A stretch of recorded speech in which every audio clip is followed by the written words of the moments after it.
Alors, pour la période suivante, j'ai décidé, toujours dans cette idée de parler d'histoire autour de 3 thématiques, quand même faire un peu de l'histoire globale.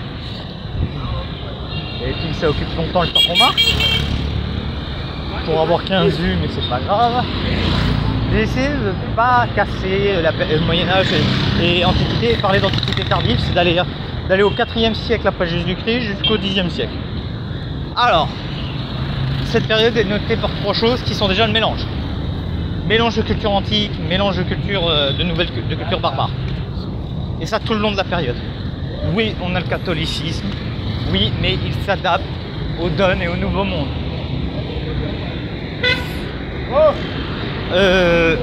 Mélange. Faut pas oublier que l'église s'organise d'une façon typiquement romaine, avec des provinces, qu'on va appeler des évêchés et tout ça, mais il va y avoir une organisation royale très proche de ce qui se faisait chez les Francs, notamment le partage du pouvoir chez les Carolingiens et les Mérovingiens. C'est véritablement un mélange. Les Olmecs vont laisser place aux États-Unis à des civilisations qui vont reprendre en partie les bases Olmecs. En Afrique, c'est aussi un mélange entre l'islam, l'Afrique traditionnelle qui va se produire. En Asie, bon, tous ces fameux mélanges, bouddhisme, confucianisme, islam, enfin l'islam va se diluer dans beaucoup de choses. Donc ouais, déjà une première idée qui est une idée de mélange. La deuxième idée, qui n'est pas des moindres, c'est la création du monde. Il commence à déjà y avoir un truc en France qui va être la France, un truc qui va être l'Allemagne, qui va être l'Allemagne. Il va y avoir de grands centres économiques, l'Afrique de l'Ouest, qui a toujours été un truc un peu à part dans l'histoire de l'Afrique. On a la Chine, voilà, il y a déjà la mise en place d'une mosaïque qu'on connaît déjà. La Chine, c'est déjà un endroit où il y a de la thune et beaucoup de gens. Et ce, dès cette époque-là. En Inde, il y a beaucoup de monde, et il y a des bordels à cause des musulmans et des hindous. Tu vois, on n'a rien inventé en 15 siècles. C'est pas génial un peu? Non, avoue-le, c'est génial. Ensuite,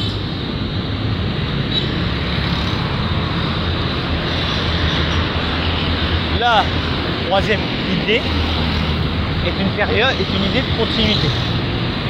Et ouais, tu passes de 476 à 477, ça change pas grand chose pour les gens. Il y a une continuité. La religion ne change pas, la domination reste là, la religion comme je dis, ne change pas, les modèles économiques ne changent guère. Bon, il y a des petites périodes de fièvre, mais en général, c'est une période où même s'il y a des chamboulements, comme il y a les continuités que je vous ai dit tout à l'heure, comme il y a les mélanges, un changement passe plus facilement parce qu'il est dilué dans quelque chose, dans un cadre commun qui est connu. Voilà, la chute de l'Empire romain est un non-événement en Occident. Le machin est en train déjà d'agoniser, tu vois, continuité, depuis un siècle. Bon bah voilà. Donc voilà un petit peu, je ne sais pas si je ferai d'autres vidéos sur ce sujet-là. On verra bien. Tout dépendamment de votre intérêt ou plutôt de ma motivation. Parce que si je le faisais par rapport à votre intérêt, je ne ferais pas grand-chose. Vu que pas grand monde me regarde. Donc je le fais pour le kiff. Continuons notre réflexion sur l'histoire des grandes périodes à travers 3 thématiques. Je sais que c'est des vidéos qui ne font pas beaucoup de vues, je le sais très bien. Ça fait mal au cul hein, quand tu sors le sang de faire un truc, une réflexion, et tu fais que 10 vues, et que belle meuf elle a juste à remuer le cul, elle fait 500 vues, mais bon. C'est la vie des tristes cires comme nous. Bon. La période toute fin du Moyen-Âge, qui est 14e, 15e siècle, voilà, va être marquée par 3 axiomes. Déjà, l'idée de fin du monde. Eh oui, c'est la fin du monde. Grande peste, schisme chrétien, effondrement de certains empires en Afrique, arrivée des Européens en Chine notamment. C'est la fin d'un monde. C'est la fin d'une vision du monde même. Tu imagines pas la gueule qu'ils ont fait les mecs en Europe, ils ont compris qu'il y avait un truc entre l'Asie et l'Europe. Ils l'avaient oublié, ils devaient le savoir sûrement à une époque, mais ils l'ont oublié, ça surprend. Ça surprend énormément. Énormément. La deuxième idée, c'est la remise en cause. Tout est remis en cause. La religion, le modèle politique féodal est remis en cause, notamment par des rois style Louis XI, l'universal Arène. Ça dépote des fiacs. Ça dépote des fiacs. Et la troisième idée est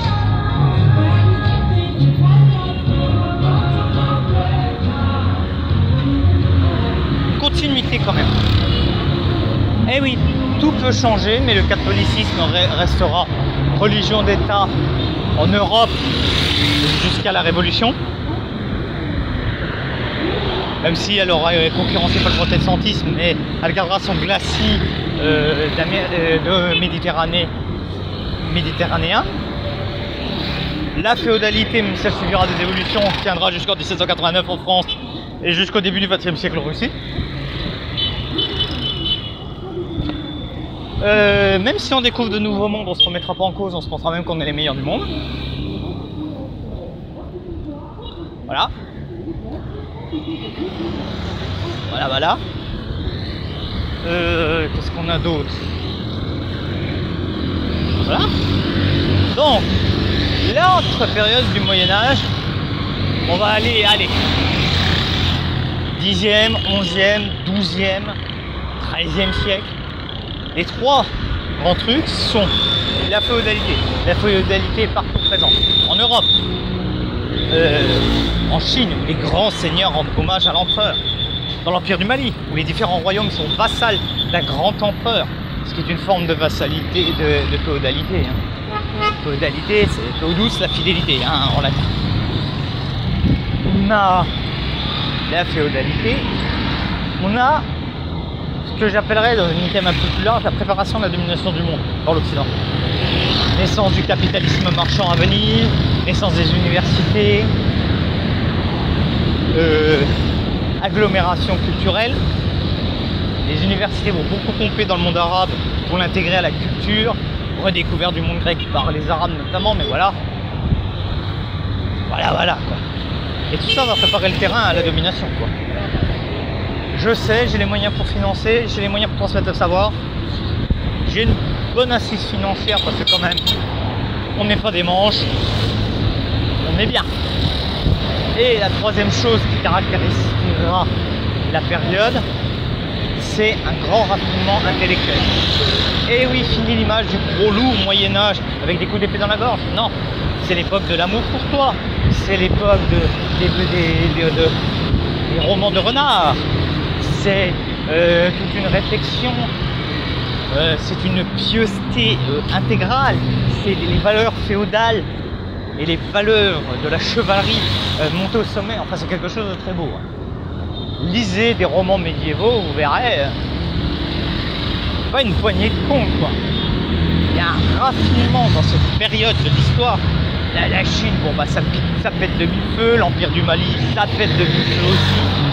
Il y a des trucs vraiment sympas. Très sympas.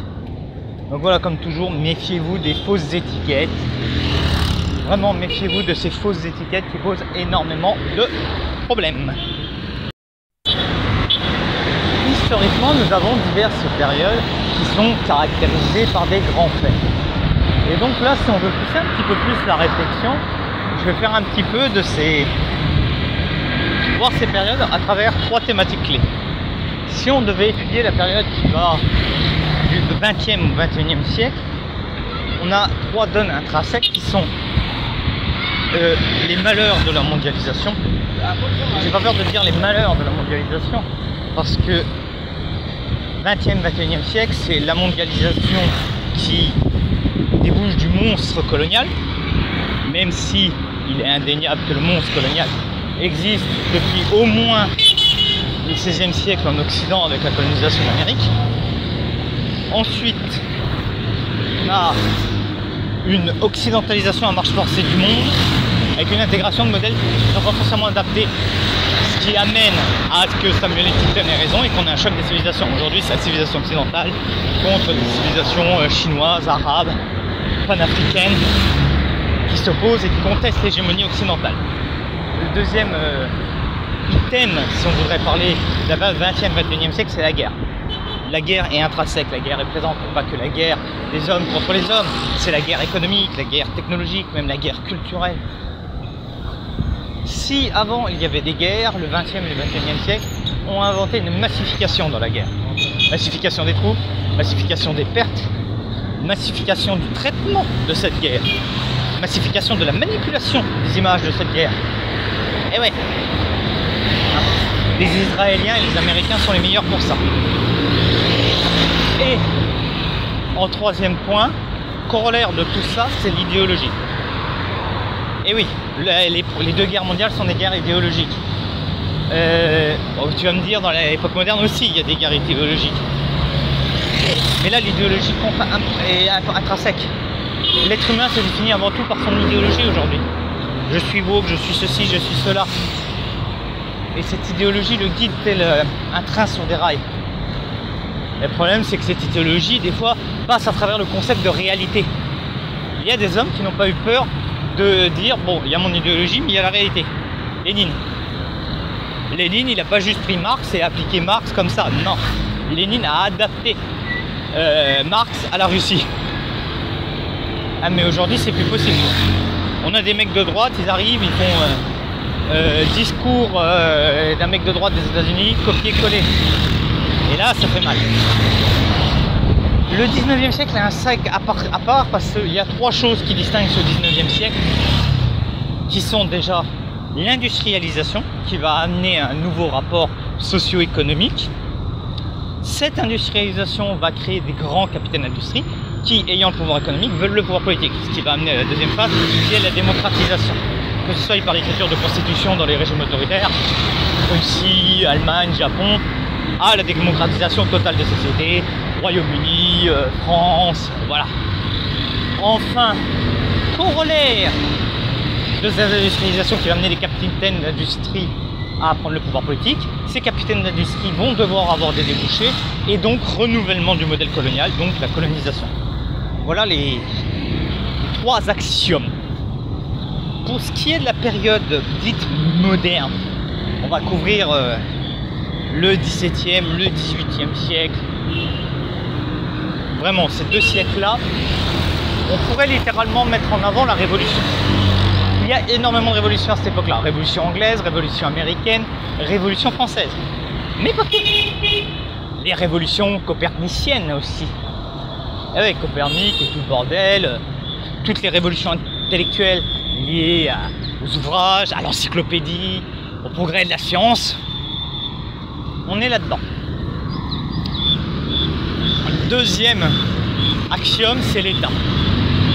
Eh oui, l'État évolue. L'État se structure, l'État se technicise pendant cette période-là. Donc l'État est une donnée importante, et ce partout dans le monde. Tu verras l'apparition de nouvelles formes étatiques, notamment en Afrique.